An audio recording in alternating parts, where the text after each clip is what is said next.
There's a specific kind of silence that fills a house when you realize a predator has been living inside it. Not the comfortable quiet of a Sunday morning or the peaceful hush after children fall asleep. This silence has weight.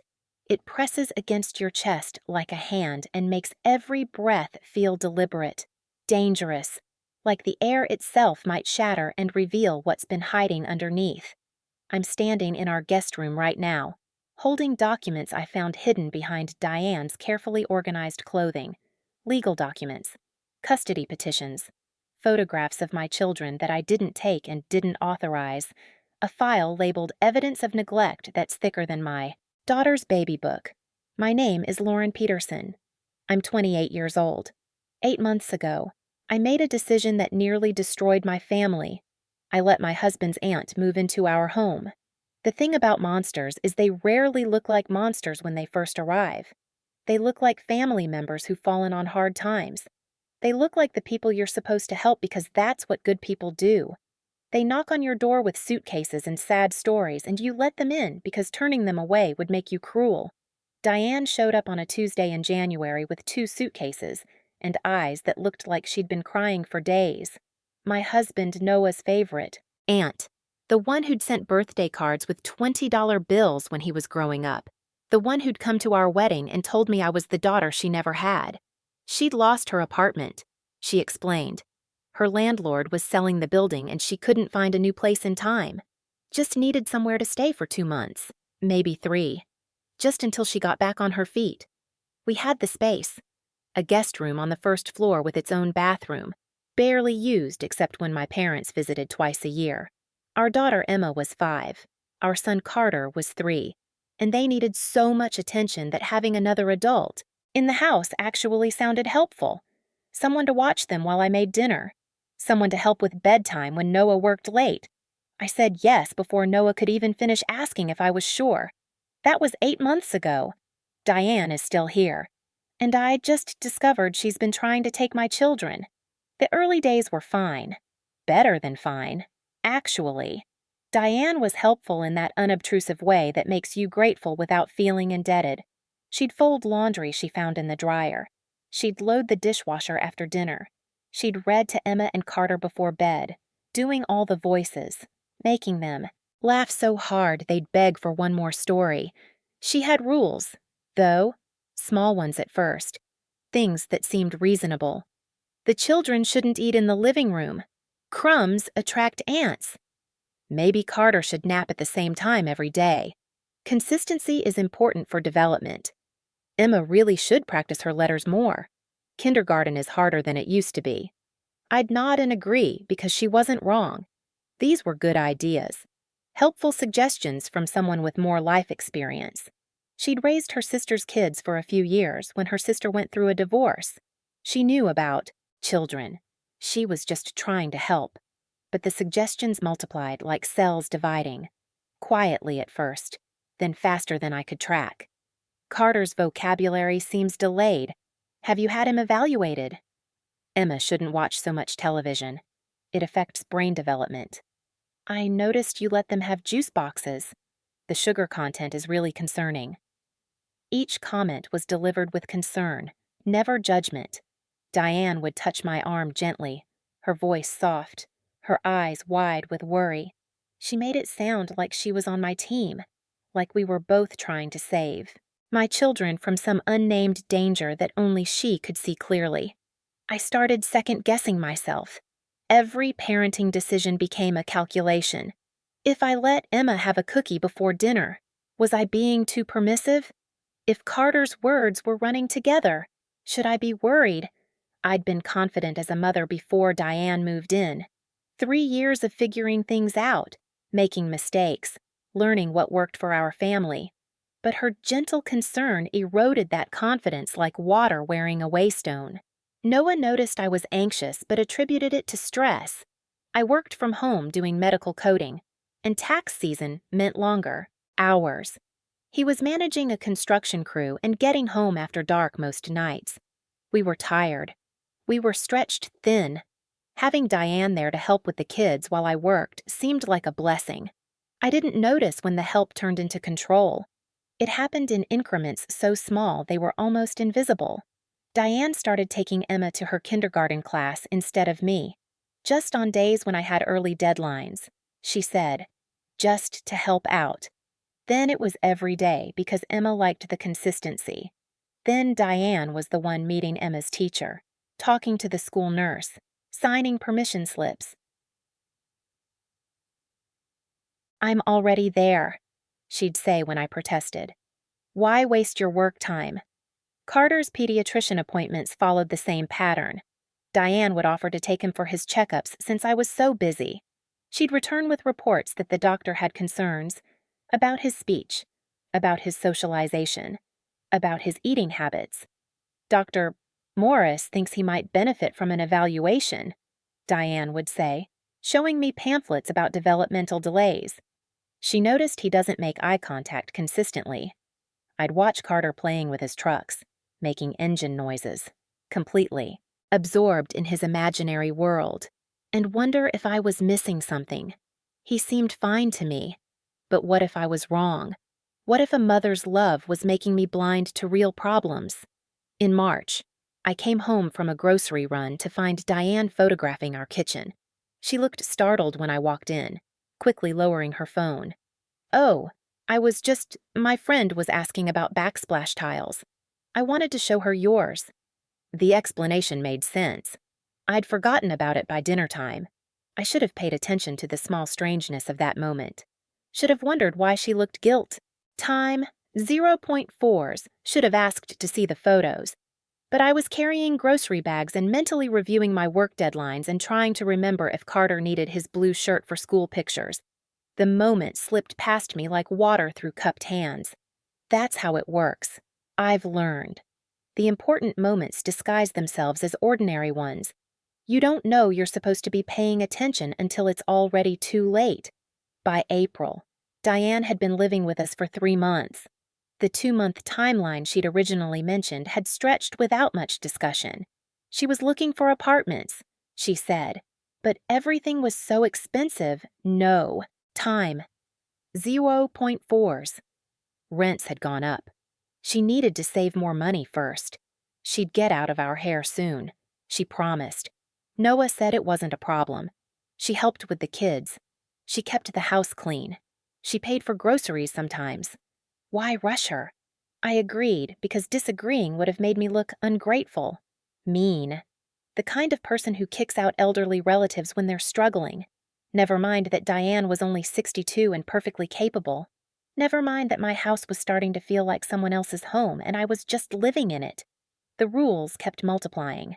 No shoes in the house, which was fine. No raised voices around the children, which seemed extreme but well-intentioned. No sugar after 4 p.m. No screen time on weekdays. No playing outside without supervision even in our fenced backyard. "You never know what could happen," Diane would say, her hand on Emma's shoulder, protective and possessive. "Children need constant supervision. Anything less is negligent." That word, negligent. She used it casually, like it meant careless, like it didn't have legal weight, like she wasn't building a case. The first CPS call came in May. A social worker named Jennifer Ortiz showed up at our door with a clipboard and an apologetic smile. Someone had called in a concern about our children. Anonymous tip. She was required to follow up. Just routine. Nothing to worry about. She asked to see the children. Asked to look through our house. Checked our refrigerator, our medicine cabinet, the kids' bedrooms. Made notes on her clipboard while my hands shook and my mind raced trying to figure out who would have called, what they'd said, what I'd done wrong. Emma and Carter were fine, obviously. Clean, healthy, happy. Our house was lived in but not dirty. The refrigerator was full. There were no signs of abuse or neglect because there was no abuse or neglect. Jennifer seemed satisfied. Someone called, concerned about supervision issues and dietary neglect. I don't see any evidence of that. You keep a good home, Mrs. Peterson. After she left, I stood in the kitchen trying not to cry. Dietary neglect. Because I'd let Emma have birthday cake at her friend's party. Because Carter liked chicken nuggets. Diane found me there. Time 0.3s. Put her arm around my shoulders. CPS gets calls all the time from busybody neighbors. Try not to let it upset you. Her comfort felt wrong somehow. Too practiced. Too prepared. But I was rattled and grateful for kindness from anyone, even kindness that tasted slightly off. I didn't suspect her. Didn't even consider it. She was family. She was helping us. Why would she call CPS on us? The second call came 3 weeks later. Different social worker. Same apologetic smile. Same routine inspection. This time the complaint was about medical neglect. Time 0.4s. Someone reported we weren't taking Carter to his appointments, that we were ignoring his developmental delays. I have records of all his appointments, I said, pulling up my email on my phone with shaking hands. He's up to date on everything. There are no developmental delays. The social worker made her notes, spoke to Carter, who babbled happily about his trucks, left satisfied that the complaint was unfounded. 2 false CPS calls in a month. I started watching our neighbors suspiciously, wondering which one had it out for us. The retired couple next door who complained about noise. The single mom across the street whose kids were always screaming. It never occurred to me to look inside my own house. June brought parent-teacher conferences for Emma's kindergarten class. I took time off work specifically to go. It was important.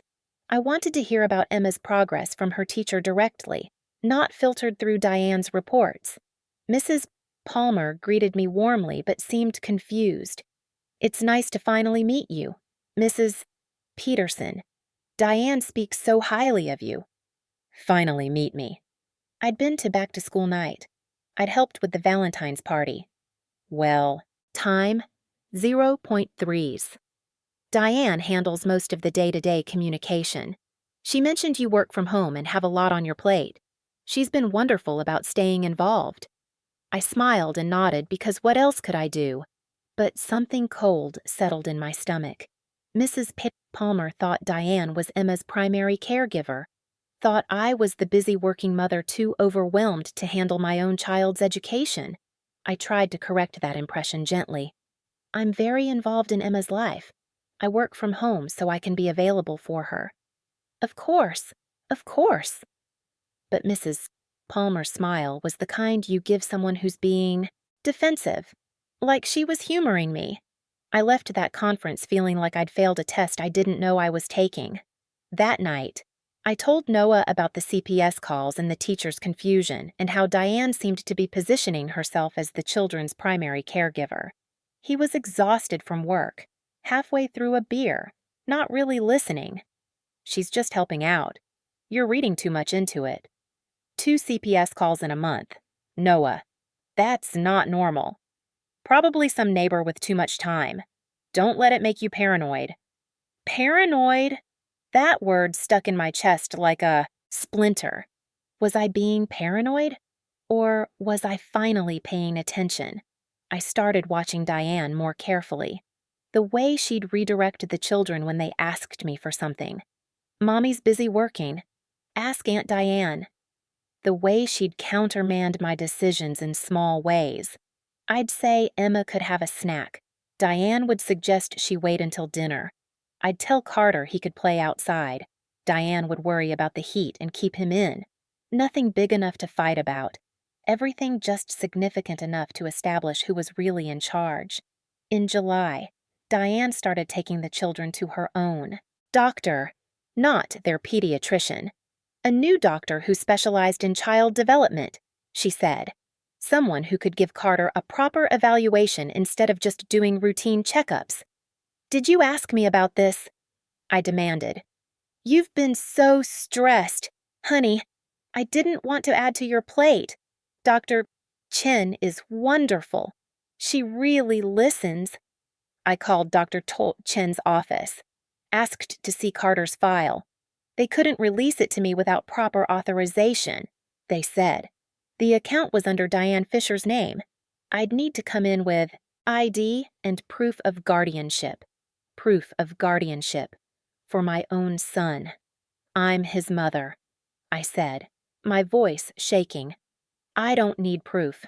I gave birth to him. They were apologetic but firm. Their policy required documentation. Diane had explained that she was the primary caregiver handling medical decisions. They'd need me to come in and straighten out the records.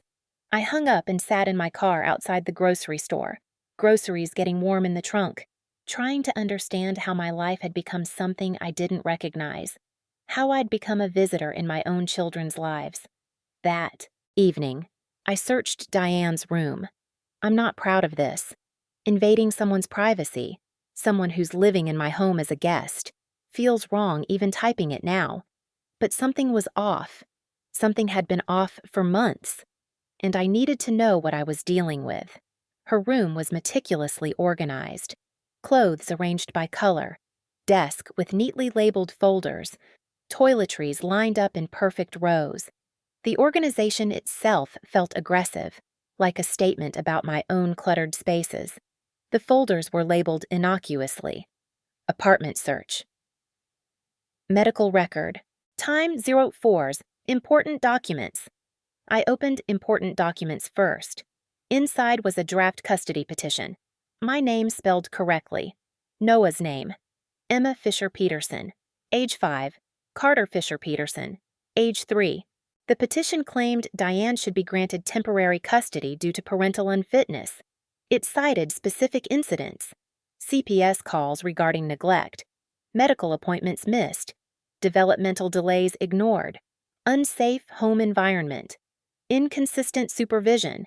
Every single item was either false or something Diane herself had orchestrated. My hands were shaking so badly I almost dropped the folder. Kept reading. Found more documents. Photographs of our house in moments of ordinary mess, dishes in the sink, toys on the floor, laundry on the couch. Each photo time-stamped and dated. Each one framed to look as bad as possible. Notes from conversations with Emma's teacher about my limited involvement. Notes from Dr. Chen about Carter's delayed development and lack of proper intervention from parents. A log of every time I'd raised my voice, every time I'd let the kids have sugar, every time I'd been on my phone instead of supervising. 8 months of documentation. 8 months of carefully building a case that I was an unfit mother. I found the next folder. Attorney consultation. Inside were emails with a family lawyer named Richard Morrison. Diane had consulted him about her rights as a concerned family member, about the process for emergency custody orders, about how to document neglect. Morrison had been cautious in his responses, suggested she needed stronger evidence, recommended involving CPS to create an official record, warned her that courts prefer to keep children with biological parents unless there's clear danger. So Diane had created danger, or the appearance of it. Every CPS call, every doctor's appointment where she'd reported concerns, every photograph of a messy kitchen, all of it was evidence she was building. A case against me using my own life as material. I sat on her bed, my guest bed, in my house, holding proof that someone I'd welcomed into my home was trying to take my children. The air felt thick like I was breathing underwater. My chest hurt. My hands wouldn't stop shaking. 8 months. She'd been planning this for 8 months. Living with us, eating our food, sleeping under our roof, playing with my children at bedtime. And the entire time she'd been documenting everything she could twist into neglect. I heard Noah's truck in the driveway, heard him coming through the front door, heard Diane's voice greeting him cheerfully, asking about his day. I walked downstairs with the folder in my hands, placed it on the kitchen table in front of them both. "What is this?" My voice came out surprisingly steady. Diane looked at the folder. Her face went carefully blank. "Those are private documents. You had no right. You're trying to take my children." Noah looked between us, confused. "What are you talking about?" I opened the folder, showed him the custody petition, the photographs, the lawyer's emails, watched his face change as he read, watched understanding dawn like a sunrise that hurts to look at. Diane, he said slowly.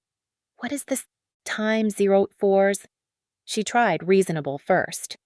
There were concerns. The CPS calls, the doctor's reports. I thought maybe the children would be safer with someone who could give them proper attention. You made the CPS calls. I interrupted. You created the doctor's reports. You manufactured all of this. No, you're twisting things. I was trying to help. You're both so busy, so stressed. The children need... Get out. The words came from Noah. Quiet, dangerous. I'd never heard his voice sound like that. Diane's mask crack. Time. 0.4s. This is exactly what I'm talking about. This anger, this instability. Those children need someone who can stay calm. Get out of my house, Noah said again. Now. Tonight. Pack your things and leave. You can't just... I have rights. I've been caring for those children for months. I have documentation of fraud, I said. You have documentation of fraud. You lied to CPS. You lied to doctors. You lied to Emma's teacher. You manufactured evidence of neglect. That's fraud. That's possibly a dozen other crimes. And if you're not out of this house in 2 hours, I'm calling the police. Something ugly crossed Diane's face then. The concerned aunt disappeared and something else looked out through her eyes. Something that had probably been there all along, just hidden. Those children deserve better than you, she said. Emma told me you yelled at her for spilling milk. Carter told me you made him go to bed without dinner. I have recordings. Leave, Noah said. Or I'll remove you myself. She left. Took 2 hours to pack everything she'd brought, plus some things that weren't hers. Noah stood in the guest room doorway. The entire time, making sure she didn't take anything else. Making sure she actually left. At 11 p.m., we watched her taillights disappear down our street. The house felt different immediately. Lighter, like something heavy had been lifted off the roof. But the damage was already done. The next day, I called every institution Diane had infiltrated. Emma's school, Carter's pediatrician, Dr. Chen's office, CPS, explained what had happened, provided copies of the custody petition and Diane's documentation as proof she'd been manufacturing evidence. Some believed me immediately. Others were skeptical. One CPS supervisor suggested that maybe there was some truth to the concerns, even if Diane's methods were questionable. That almost broke me. The implication that maybe I was neglectful, just a little. Maybe Diane had seen something real. Maybe my parenting actually was deficient, and that's why her lies had been so convincing. Noah held me while I cried that night. You're a good mother, he said. The best mother. None of this is your fault. But it felt like my fault. I'd let her in. I'd trusted her. I'd let her get so close to my children that she'd been able to convince half the world she should raise them instead of me. We hired a lawyer, Jennifer Sato, who specialized in family law and had seen cases like this before. She was brisk, efficient, and completely unfazed by the insanity of our situation. This happens more than you'd think, she said. Usually it's grandparents who feel entitled to their grandchildren. Sometimes it's other relatives. They convince themselves they'd be better parents, that they're rescuing the children. They build elaborate justifications for what is, essentially, an attempted kidnapping. Time 0.4s, she helped us file a restraining order, sent cease and desist letters to Diane and her lawyer, contacted CPS formally to request all records be annotated with the fraud documentation, got statements from our actual pediatrician that Carter had no developmental delays and was meeting all his milestones. The good news is she didn't actually file the petition, Jennifer said. She was still building her case. If she'd filed, this would be much messier. As it is, we can probably make this go away quietly. But I didn't want it to go away quietly. I wanted Diane to face consequences for what she'd tried to do. For 8 months of slowly poisoning my relationship with my children, for making me doubt myself as a mother, for making my 5-year-old daughter think her aunt might be more important than her mom. Jennifer was sympathetic, but realistic. Unless you want to pursue criminal charges for fraud, filing false CPS reports, and practicing medicine without a license, there's not much else we can do. And criminal cases are hard. They take time. They put your family under scrutiny. Sometimes the best revenge is just moving forward. We dropped it. Legally, at least. But emotionally, the damage took longer to repair. Emma had nightmares for months. She'd wake up crying, asking if Aunt Diane was coming back, asking if she'd done something wrong. I'd hold her and promise she was safe and try not to let her see me cry. Carter was too young to understand what had happened, but he noticed the tension, started having accidents again after being potty trained, started clinging to me whenever I tried to leave a room. Noah blamed himself for not seeing it sooner, for brushing off my concerns, for being so focused on work that he'd missed a predator setting up camp in our home. We went to therapy. All of us. Family. Therapy with a woman named Dr. Orda Reeves who specialized in trauma. She helped us process what had happened, helped us understand that we'd been victims of a sophisticated manipulation, that people who seem helpful often have the easiest access to hurt you. Your aunt didn't just want custody, Dr. Reeves explained to Noah during one session. She wanted to be you, to have your family. She created a fantasy where she was the mother, and you were the grateful children who'd been rescued. That level of delusion is dangerous because the person believes they're doing good. They can justify anything. That made it worse somehow. Knowing Diane probably believed she was saving Emma and Carter, that she'd looked at my imperfect parenting, the raised voices, the occasional chicken nugget dinner, the times I was on my phone instead of playing, and convinced herself it was neglect, that she deserved my children more than I did. It's been 6 months since Diane left. We haven't heard from her directly, but her lawyer contacted Jennifer once trying to negotiate reasonable visitation with the children. Jennifer shut that down immediately. The restraining order is good for 3 years. Our house feels like ours again. I took down the rules Diane had posted in the kitchen. Let the kids eat snacks. In the living room. Stopped second-guessing every parenting decision, wondering if someone was documenting it as evidence against me. But I'm different now. More careful. When people offer to help, I find myself calculating their motives. When family visits, I watch how they interact with my children, looking for signs of possession disguised as affection. Emma's teacher mentioned that Emma seems happier this year, more confident. She didn't say, since her aunt left, but we both knew that's what she meant. Carter's vocabulary has exploded now that he doesn't have someone constantly correcting him and suggesting evaluations. Turns out he was just a quiet kid who talked when he had something to say. Not delayed, just different from the chatty children Diane thought he should be. Last week, Emma asked me why Aunt Diane tried to take them away. I'd been dreading that question. Practiced answers with Dr. Reeves. But when the moment came, I just told her the truth as simply as I could. Sometimes people want things that don't belong to them, and when they can't have those things, they try to take them anyway.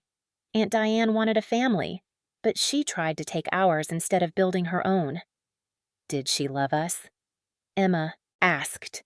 That question hurt more than the first, because I think Diane did love them, in her own twisted way.